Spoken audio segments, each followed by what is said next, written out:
안녕하세요. 오늘의 주제는 주식 투자 입문자가 절대 손대면 안 되는 두 가지. 사실 절대라는 거는 뭐 주식판에서는 없는 일이지만 그래도 이런 상품들은 이제 확률적인 면에서 굉장히 불리하며 그리고 혹하기 쉽기 때문에 절대 이제 하지 말라고 이제 말씀을 드리는 겁니다. 자, 이게 두 가지가 있어요. 첫 번째로 인버스, 두 번째로는 레버리지 ETF. 이 두 가지는 주식이나 투자를 처음 입문하시는 분들을 절대로 피하셔야 할 상품입니다. 일단 인버스를 예로 알려드릴게요. 이제 인버스 왜 하면 안 되는가? 요새 엄청난 불장이죠. 이렇게 이제 롱 포지션이 돈을 많이 버는 이 편안한 롱스로이스를 타고 있는데 인버스를 하시는 분들이 있어요. 근데 인버스 괜찮죠. 인버스는 이제 때에 따라서는 돈을 벌어줄 수 있는데 첫 번째로 이 인버스가 근데 왜 불리하냐면은 자, 우리가 주식은 기본적으로 하방이 막혀 있어요. 상방이 열려 있어요. 10배가 될 수는 있는데 마이너스 10배가 되진 않아요. 그쵸? 최대 마이너스 100%죠. 근데 인버스는 어떻죠? 그 반대예요. 첫 번째로는 상방이 막혀 있어요. 왜 안 돼? 잠깐만요. 뭐야? 그쵸? 이런 거 하나만으로 굉장히 큰 디스어드밴티지입니다. 여러분이 인버스를 하시면서 플러스 100%가 한계예요. 더블 이상 절대 못 갑니다. 자, 두 번째로 안 좋은 건 뭐가 있죠? 인버스는 자, 인버스 ETF의 상품 설계상 하루 변동율 곱하기 를 추종합니다. 자, 이게 굉장히 불리해요. 이게 무슨 소리냐면은 예를 들어 자, 코스피 인버스라고 하죠. 코스피가 뭐 엄청난 변동성이 있다 그럴게요. 플러스 20%가 됐어요. 자, 100에서 죄송해요. 125가 됐어요. 125가 됐다가 다음날에 다시 100으로 돌아왔어요. 그러면 어떻게 된 거죠? 변동률은 플러스 25 마이너스 20인 거죠. 그쵸? 플러스 25 마이너스 20% 하면 100에 돌아오는 거죠. 그럼 인버스는 어떻게 움직이냐? 스는 자 마이너스 25%가 되고 그 이후에 플러스 20%가 되는 거예요. 그러니까 100에서 마이너스 25%면 75죠. 그쵸? 그 다음에 거기서 플러스 20%면 90이에요. 그 말은 무슨 말이냐? 이 코스피는 제자리로 돌아왔는데 인버스는 여전히 제자리로 못 돌아왔다는 거예요. 그러니까 이렇게 일일 변동폭률을 추종하는 상품의 특성 때문에 이 인버스 상품은 횡보를 하거나 업다운이 심한 경우에는 그냥 이렇게 녹아내립니다. 이거는 굉장히 제가 과장되게 표현한 거죠. 굉장히 과장되게 표현한 거지만 이거를 한 세 번만 해도 한 번 하니까 10% 줄었죠? 세 번만 하면 90, 81, 그 다음에 73 이렇게 점점 내려갑니다. 그래서 이런 두 가지 이유 때문에 인버스는 굉장히 여러분한테 확률적으로 불리해요. 확률적으로 불리하고 이렇게 확률적으로 불리한 상품을 여러분처럼 주식을 입문하시는 분들이 건드리는 거는 크게 좋을 게 없습니다. 그리고 이제 무엇보다 마지막으로는 어떻게 보면 이 주식이라는 거는 우상향하는 게 일정 수준 보장이 돼 있는 거잖아요. 예를 들어 뭐 S&P 500 같은 경우에는 미국의 그 401k 그 은퇴 자금들이 계속 들어오면서 그 매수세가 계속 꾸준하게 유입이 되는 게 어느 정도 보장이 돼 있는데 이 인버스는 그게 아니라 그거에 전혀 역으로 가기 때문에 굉장히 그 확률 면에서 여러분한테 불리한 상품이에요. 그 다음에 두 번째 TQQQ 같은 TQQQ 많이 하죠.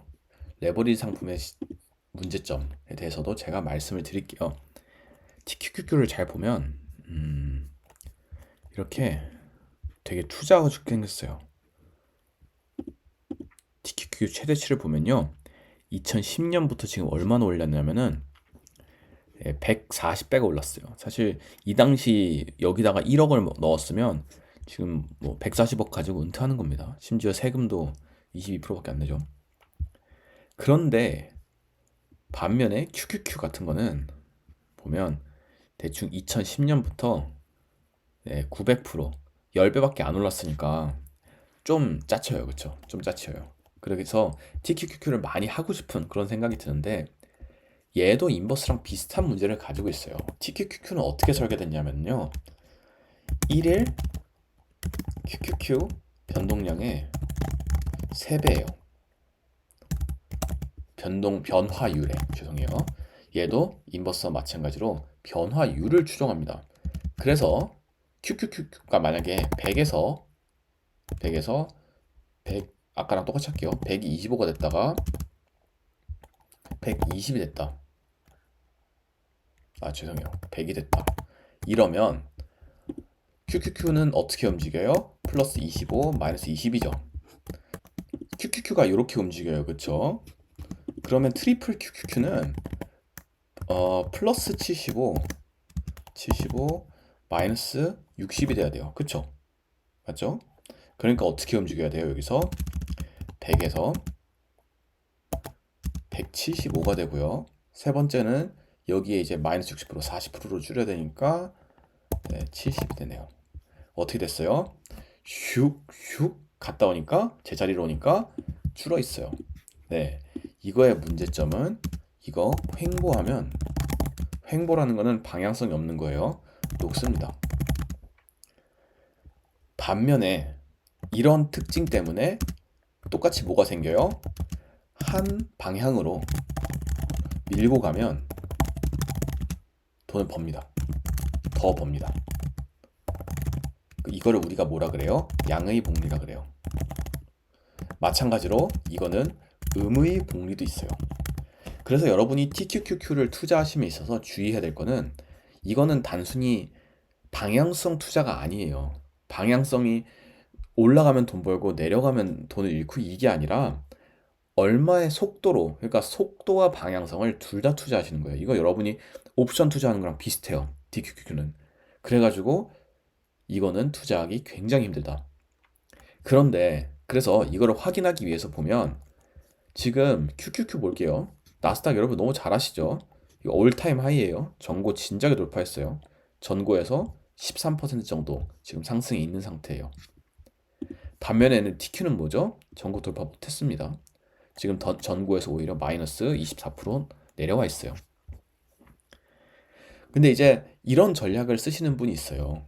TQQQ를 적립식 매수하는 분이 있어요. 적립식 매수. 그러니까 매월 얼마씩. 자, 적립식 매수를 하면 되게 혹해요. 왜냐하면은 벌어요. 이걸 해서 내가 이 상품을 이 상장 폐지 안 됩니다. 이 정도 사이즈는 ETF는 상폐될 그 각이 보이면 이거 그 액면 병합 미국 이제 액면 병합이라는 개념이 없죠. 어쨌든 그 상품을 병합해 가지고 그 최소 금액을 맞추기 때문에 상폐는 절대 안 되는데 적립식 매수하면 내가 이거를 30년 동안 하면 아니 20년 동안 하면 돈을 무조건 법니다. 돈을 무조건 거의 무조건 벌어요.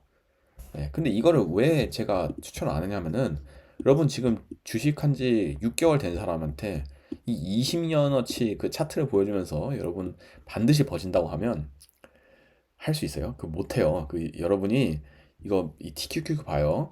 여기서 지금 거의 마이너스 90% 찍었어요. 마이너스 80%. 여러분 계좌에서 마이너스 80% 지키면 절대 거기서 홀드를 할 수 없어요. 그래서 만약에 적립식 매수를 할 경우에는 아주 소액만 막 한 달에 15,000원, 3만 원 약간 로또 타듯이만 하고 절대 큰 시드를 넣으면 안 돼요. 이런 식으로 적립식 매수를 하거나 뭐 존버하면 오른다. 존버하면 오르죠. 오릅니다.